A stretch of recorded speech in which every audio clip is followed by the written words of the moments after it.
What's up, everybody? Welcome back to the Casual Big Ten Podcast. Today is Monday, February 5th, 2024. My name is Kent Peterson. I'm the host of this show, and on today's show, we're going to talk about the games that took place this weekend for Big Ten basketball. We'll also look ahead to the week that we have coming up, some big matchups, fun matchups coming up. We'll talk about what the Big Ten tournament looks like if it were to start this evening, and much more on today's show. But first, before I do all that, make sure that you are subscribing on YouTube. If you're listening on a podcast, please follow along. And don't forget, every Sunday night, I am joining my boy JR on the Big Ten Huddle live right after the Sunday games to discuss everything that happened over the weekend. I do it twice. I do it on his show. Then on Monday, I have some time to think about it, and I do it again on my show. Why not? Why not keep talking about Big Ten basketball? Speaking of Big Ten basketball, you can be a part of everything that we're doing on Twitter. It's at Casual Big Ten. Every time there's a Big Ten matchup, I tweet out the spreads, the over-unders, with a poll that you can vote on for each of them. At the end of the day, easy for you to say, I'll keep track of which ones you won and which ones you lost. And by you, I mean everybody that follows me on Twitter that votes. And then I'll compare it to myself, Bet Big Brad, and Wilson. And we have been keeping standings since the beginning of the Big Ten play. We've been doing this. As of right now, believe it or not, the Twitter polls are winning, which, if you're in the text message thread with Wilson, Brad, and myself, that does not make us very happy. We're supposed to be the experts here, and we're not. The polls are beating us right now by one game. Brad is in second place. The polls have 88 wins. Brad has 87. I'm down at 82 and 70. And then Wilson had a really rough weekend. He is 72 and 80. Really tough weekend for Wilson. I got thoughts and prayers to Wilson for that. Like I said, it's on Twitter at Casual Big Ten. You can vote. I put out the tweet. There's a thread. You just go right down the thread and vote for each one. It's a lot of fun, man. It's so much fun. You guys got to get involved in this. All right, let's talk about some of these games, though. First up, we have Illinois last night against Nebraska. Overtime game. Nebraska, if you're a Cornhuskers fan, you have to be kind of excited about this game, even though you lost. I know it's tough to lose, especially when you had opportunities. Bryce Williams layup at the end of regulation, a potential turnover that Illinois jumps right back on and then gets fouled and shoots free throws. Every opportunity to win this game if you're a Cornhuskers fan, but at least you played well on the road, finally. Remember the last time we saw Nebraska, I believe it was at Maryland, a 20-point loss. Embarrassing. And then we see them turn around and get a big win back at home. It's like home and away has been crazy different for them. So coming into Illinois, you're thinking, man, Illinois, they were favored by 10 in this game, actually. Illinois is going to blow them out. Nebraska can't play on the road, and they played well, I thought. So kind of exciting for the rest of the season if you're a Nebraska fan. Maybe they can go pick up a few road wins and kind of solidify that NCAA berth towards the end of the year. If you're Illinois, though, you got to be equally, if not more excited because, number one, you won the game. Number two, you faced adversity. You blew a big lead at the end of the at the end of the second half against a pretty good shooting team, and you were able to battle back and get an overtime win. And number three, you're still right there at the top of the Big Ten standings. You know, I don't think that they're going to be able to win the Big Ten because I think Purdue is just in the driver's seat right now and they kind of got to cruise to the finish line. But there's a shot. And all you can ask for is a shot if you're an Illinois fan, playing really good ball the last month especially. I know other people have been on Illinois way before I was, but talked about it on the huddle last night, man. I think they're a legitimate Final Four contender at this point. And if you can get to the Final Four, everyone knows what happens in March. It gets crazy. It gets a little bit less crazy during the Final Four, right? Though it usually kind of evens out. But if you can get to the Final Four, anything could happen. Just really excited to see what this Illinois team is going to do the remainder of the season and into the postseason with the Big Ten tournament and obviously the NCAA tournament. It's going to be fun to watch, man. I'm really getting excited about this Illinois team. I'm also excited about Purdue, though. I mean, they're the best team in the conference right now. They've shown it multiple times. I think they tweeted out, I should say. I didn't tweet this. 15 quad one wins already. That's ridiculous. They are definitely, in my mind, going to be the number 1 overall seed in the NCAA tournament, not just a number 1 seed, the number 1 seed. So obviously excited about what Purdue was doing. Yesterday, they go to Wisconsin and pick up the road win 75-69. I'm not going to talk about officials. If you want to hear people talk about officials, there's lots of people you can follow along on Twitter or get on their podcast, and they'll complain and bitch and moan about officials all day. I like talking about basketball, and Purdue got a win yesterday. Big win. Big win in Madison.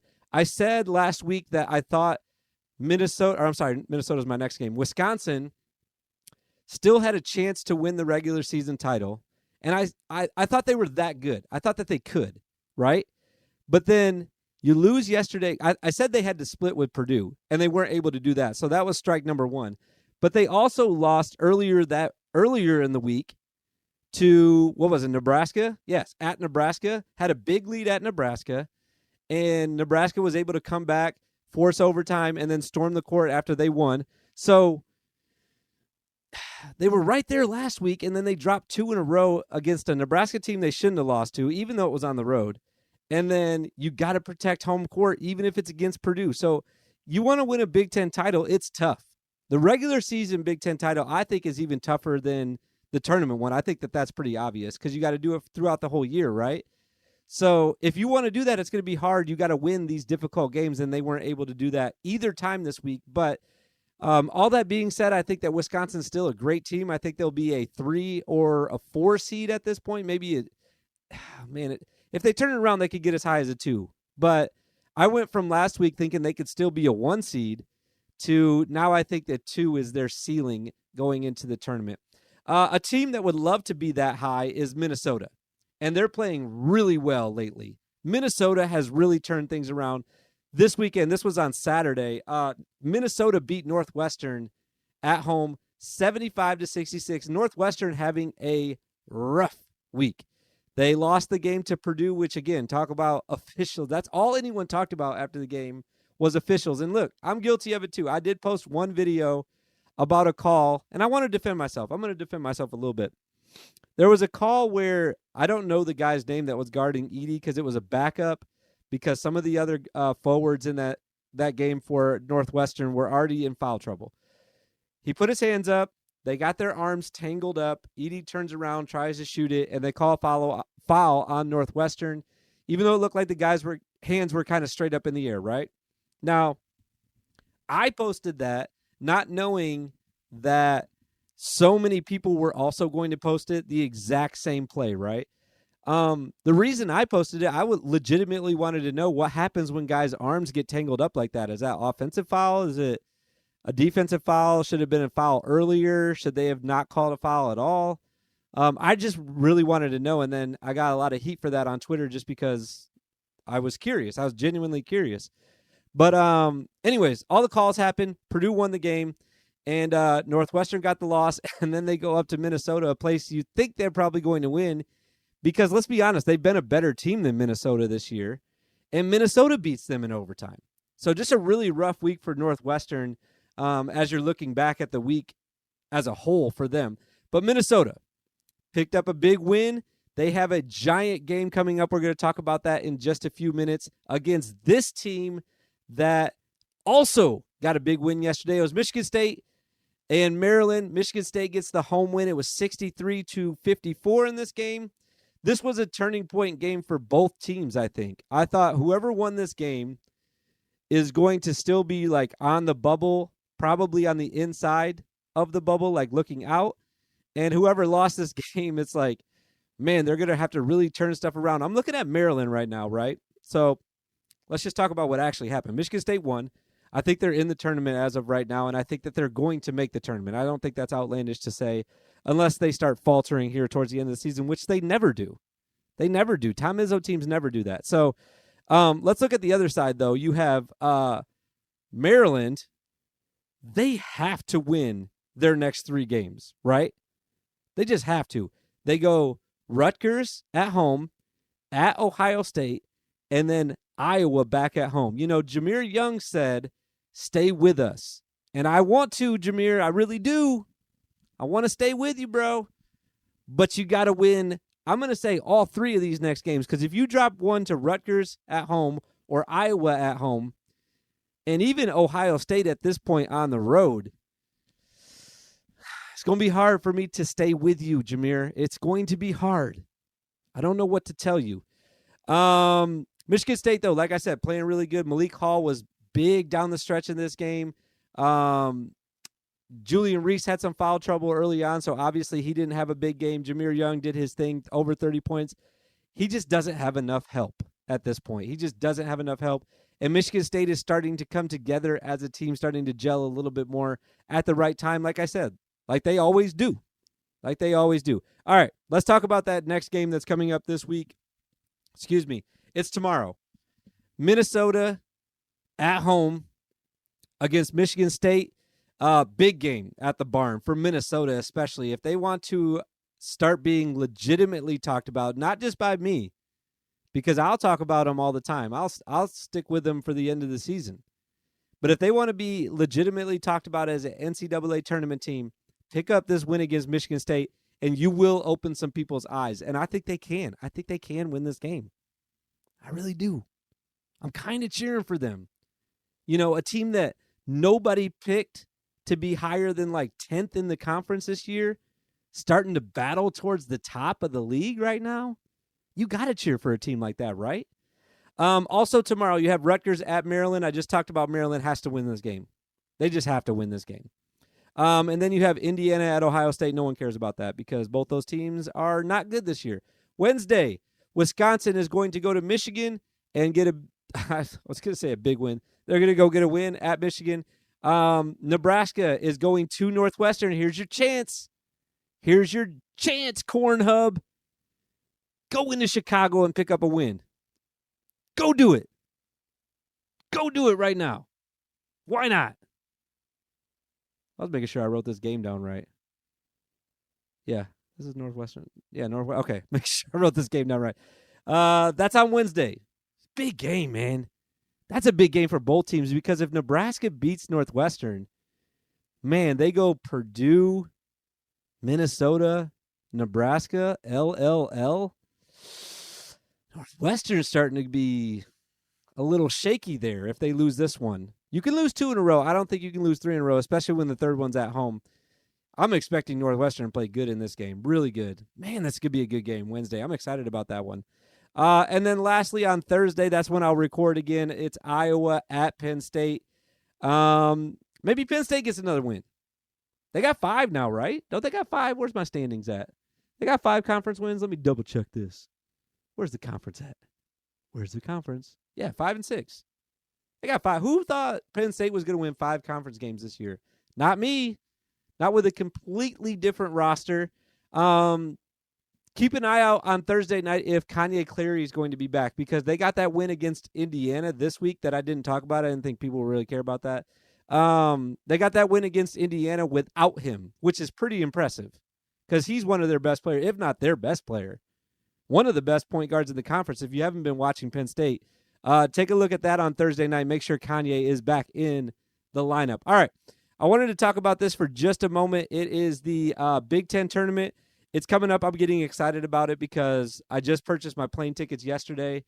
Don't have the actual tournament tickets in hand yet, but it's because I've already talked about this on the show before, but the Big Ten does such a bad job of selling the tickets. The tickets were on sale, and it's like the last 4 rows of the stadium. All the schools have the tickets. So I have an in with one of the schools that I'm trying to get lower bowl seats for, and I don't have them in my hand yet, but I'd like to. I'd like to have them in my hand. Also haven't heard back from the Big Ten yet. Maybe I'm getting media credentials. I did apply again this year. We'll see. Wouldn't that be funny? Wouldn't that be great? Actually, wouldn't that be great if I had that access? Do you guys want me to have that access? I do. I want me to have that access. All right. If the season ended today, I meant to save this and put it up on the screen for YouTube people, but I'll just go through this anyways. If the season ended today, Michigan, let's start at the top. Ohio State and Rutgers would be the first game. That is the 12 versus the 13. In the second game on Wednesday, Michigan would be playing Iowa. That is the 14, Michigan versus the 11, Iowa. That first game was Rutgers 12, Ohio State 13. Now, stay with me on this. On Thursday, we would have number 8 Indiana playing number 9 Maryland for a chance to play number 1 Purdue in the next round. The winner of that Rutgers-Ohio State game would play number 5 Michigan State. The evening would start with Penn State, number 10, playing Minnesota, number 7. This is if it started today. That'd be pretty exciting. Penn State, Minnesota. Pretty exciting. I don't know why my voice cracked. Michigan and Iowa winner would play number 6 Nebraska. And then that winner would play number 3 Illinois. The Penn State-Minnesota game, they would play number 2 Wisconsin on Friday. And then Michigan State, I'm assuming, is going to win that game. They played number 4 Northwestern. So I think I covered all the teams right there. You can kind of get in your mind what the bracket would look like. Basically, the top 4 teams are Purdue, and then the 2 and 3 seed at this moment is Wisconsin and Illinois. They're at the bottom of the bracket, and then back up at the top, number 4 is Northwestern. So, man, it's just fun. I just tweeted this out earlier today. It's just fun to even see a bracket already, right? We're in the middle of February. There's days we don't have games like today, and it just sucks. So why not just post a bracket and start getting excited about March? It's almost here. It's almost here. I think that was it for the show today. Once again, I think I mentioned this. Maybe I didn't. If you didn't get a chance, I'm saying a lot. If you didn't get a chance last week, I did an interview with Parker Fox, the forward from the Minnesota Golden Gophers. Go check that out. I had a lot of fun with it. Anytime I get to talk to a player, I have a ton of fun doing that. Make sure you're subscribing here on YouTube, or if you're listening on a podcast app. I almost said ass. A podcast ass. Drive safely. I always say that. We will see you guys on Thursday. I'll be recording another episode, talk about those games that are coming up. And we will see you guys in the future.